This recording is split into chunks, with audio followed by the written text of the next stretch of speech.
como que a gente teria, se existe uma forma de se identificar hoje um maçom no meio evangélico, porque eles ficam, como o senhor falou, ocultos ali dentro e fazem juramento de mentir. Então, se perguntar, eles vão negar com certeza. Então, existe alguma forma de a gente identificar esses maçons no meio evangélico, os lobos com pele de cordeiro? Boa noite, irmão Pedrosa. Tem. Eles se julgam a elite, né? É exatamente como faziam os faraós no Egito. Porque os faraós decidiam o que o povo ia fazer. E eles acham, esses Illuminatis, que nós somos uns idiotas, uns animais, nós não raciocinamos, que eles têm que decidir se a gente tem que tomar vacina ou não, se a gente tem que comer isso ou aquilo. Eles querem decidir tudo sobre a vida da gente, se a gente tem que pagar muito imposto ou pouco, que eles são os deuses. Então, na realidade, desde Adão e Eva, eles têm esse desejo de ser Deus. Então, eles acham que ele é sobre todo mundo. Isso é um espírito de arrogância, de soberba, que prevalece no anticristo. Quando você for ver as características do Hitler, do anticristo na Bíblia, você vai ver que isso é muito semelhante. Primeiro, eles são da elite. Eles costumam nos dizer de profanos. Esses são os profanos. Esse aqui profano, entra lá na igreja, suja a igreja, estão sujando a terra, o mundo, eles soltam gases, estão poluindo a camada de ozônio, mas eles não fazem nada disso que a gente faz, viu? Só nós que soltamos gases, não sei o quê. Então, esse povo que se julgam deuses, eles são uma elite. Então, normalmente esse povo está lá junto com eles, estão nos cargos mais altos da igreja, tem condição financeira muito boa, e quando você começa a conviver com a vida dele lá fora, como você disse, eles têm muita ligação com o político. Para eles estão lá reunindo na igreja batista, reunindo na igreja católica, no centro espírita, para eles tudo isso é normal. O ecumenismo, então, eles participam disso tudo. Então, tem esse perfil, o perfil desse cidadão. E o toque, a forma de falar, né? E de cumprimentar, esses são detalhes. Geralmente eles gostam de andar assim, muito bem vestido, gostam de ser diferentes. Eles gostam de ser diferente para mais, viu? Não é diferente para humilde. Então são pessoas desse tipo. Porque eles primeiro vão insuflando o cara que ele é Deus, e nós somos profanos, né? Isso o cara pensa que ele é Deus mesmo, cara. E qualquer coisinha aí, daqui a pouco, o que acontece no mundo, esses caras podem matar, podem roubar, eles vão lá, cobertam tudo, mas depois você matou fulano, nós te seguramos, agora você tem que matar um outro ali pra gente. Aí o cara mata. Foi assim que o Cláudio Guerra começou matando.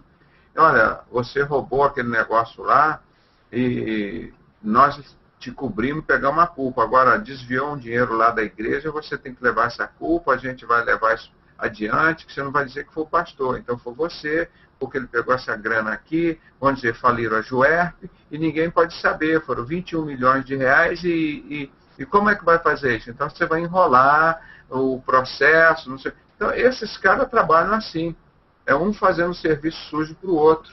E aparentemente, aí eles recebem medalhas, recebem promoções, títulos de cidadão, isso só para nome de rua, nome de estabelecimento, de escolas, homenagem, todo dia nas igrejas, são os caras mais homenageados. Então, eu estou dando alguns detalhes para vocês verem que realmente existe isso.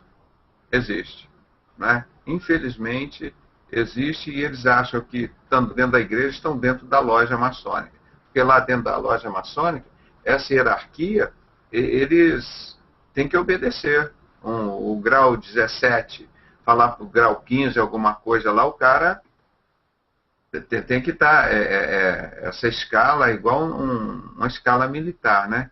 Então, eles têm tudo, mas trazer todos esses dogmas, todas essas ritualísticas para dentro da igreja, é o que acontece no assunto que nós acabamos de discutir. O que acabamos de discutir é isso. Igual o próprio Albert Pike escreveu lá, Moral e Dogmas. Olha, esses são os dogmas da igreja, isso aqui é santo, isso não sei o quê, isso aqui que é moral. Ó, você roubar pro gadu, isso não é imoral, não. Roubar, você pode roubar do hospital público, você, igual o PC Farias, roubou lá. Ele cobrava, eu me lembro, isso era muito evidente, todos os empresários de empresa de ônibus, ele teria que dar uma propina, senão não liberava o aumento das passagens. Quanto maior a propina que ele dava, cara, o pobre do cidadão lá na cidade tinha que pagar uma passagem de ônibus bem mais alta, né? E ele assim, ele ia extorquindo as pessoas, e continuam fazendo. Era o que fazem até hoje, infelizmente, esses chefes de campanha eleitoral dos presidentes, dos governadores, senadores, vão extorquindo os empresários e eles dão esse dinheiro. Meu amigo, aquilo não fica de graça, não. O empresário vai ter uma grande vantagem lá em cima depois, e quem vai pagar tudo isso somos nós, com certeza.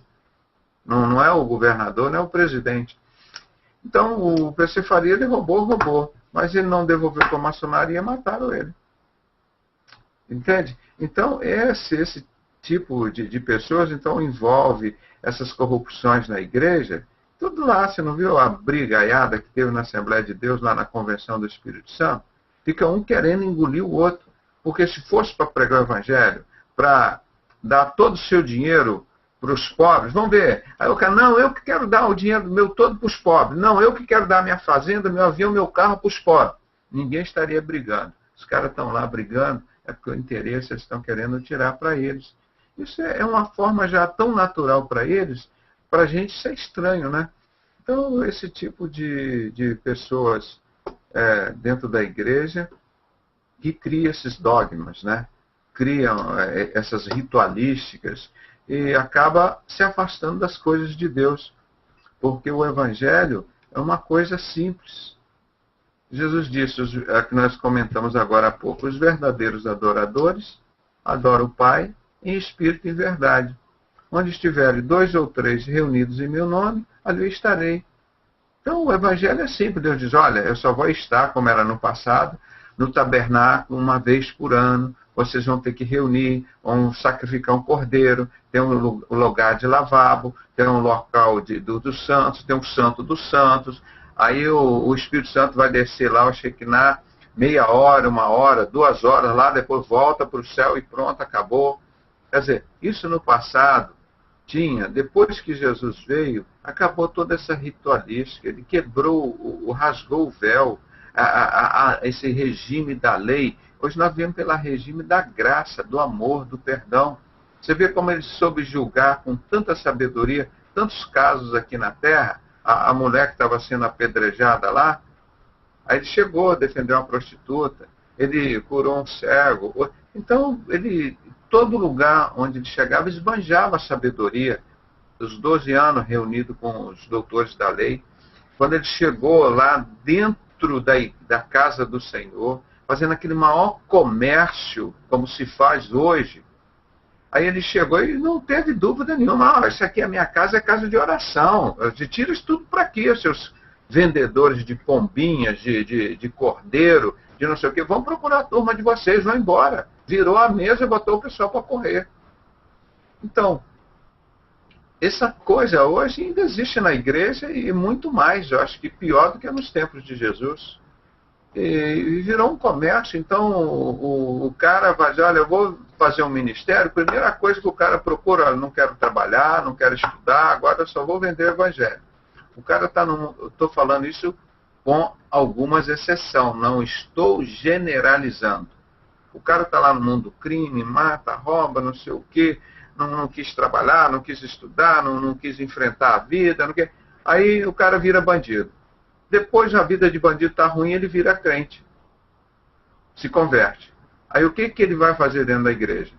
Ele vai procurar uma universidade, vai estudar, vai trabalhar, vai procurar ajudar as pessoas. Aí o cara começa a vender o testemunho, o CD, o DVD, cobra para dar o testemunho lá na igreja, aí cobra para ir lá no outro lugar, aí pede para pagar a passagem para o cara ir, o hotel para ele ficar, e cada vez o testemunho é maior, e não sei. Então, eu penso, qual a diferença que teve? Então, essas coisas, infelizmente, existem no meio por causa do dinheiro.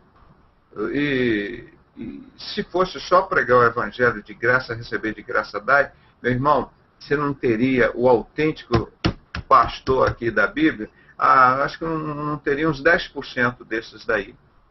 Porque virou profissão. Pastor, para mim, é ministério. Profissão é médico, engenheiro, pedreiro, carpinteiro, como era Jesus, construtor de tenda, como era apóstolo Paulo. Isso é profissão.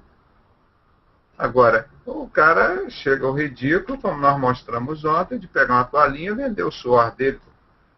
Tem coisa mais fácil, o cara vai trabalhar para quê? Então, Doutor